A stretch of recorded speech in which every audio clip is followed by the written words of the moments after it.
En medicina hay situaciones clínicas de las enfermedades que son aparentemente fáciles de resolver. No sé, tenemos un dolor específico en una extremidad que apareció de manera aguda después de tener un golpe, hay deformidad de esa extremidad, se toma una placa de rayos X y se encuentra que es una fractura originada en proporción al problema que tuvo. Parecería un diagnóstico sencillo. Sin embargo, ese mismo caso, pero causado por un trauma ligero, se convierte posiblemente en una fractura patológica.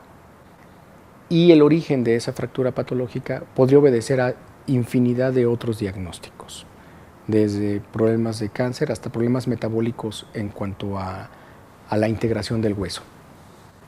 Un problema diagnóstico o una enfermedad en la que no se encuentra causa, algunos podrían llamarle antiguamente enfermedades misteriosas o enfermedades de difícil diagnóstico actualmente, implican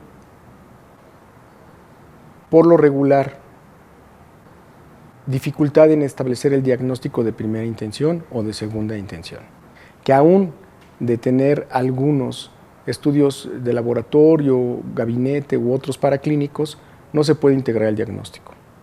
Eso llena de angustia al paciente y al médico. Y es una de las funciones en las que está capacitado el médico internista. Tiene que llegar y hacer un abordaje único de cómo se está atendiendo o cómo se está analizando el caso para llegar a entender qué está ocurriendo en la persona y tener mayores probabilidades de tener el diagnóstico y con esto el tratamiento adecuado. Eso es lo que tendría que hacer. Ahora, un caso problema, por lo regular existen dos causas. Una, que es un padecimiento no frecuente, que es un padecimiento con manifestaciones no típicas de esa enfermedad y que por lo tanto desorientan al momento de intentar integrar el diagnóstico. No tiene que ver con el paciente, no es un paciente que esté engañando o dando síntomas falsos, no. Es una enfermedad que está teniendo manifestaciones que no hemos podido leer adecuadamente. Entonces, enfermedades no frecuentes. Y la segunda son datos que tal vez el médico o los médicos hemos subestimado al momento de integrar el diagnóstico.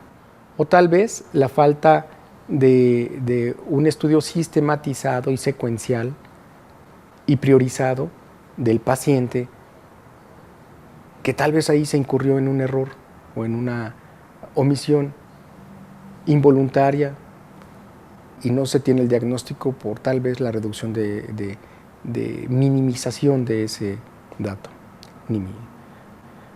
Eso sería un caso problema. Ahora, todos los casos problema hay que comenzar desde el principio. No quiere decir volver a hacer todos los estudios, los gastos, las intervenciones, no. Quiere decir tener la revisión inicial del caso problema desde el inicio.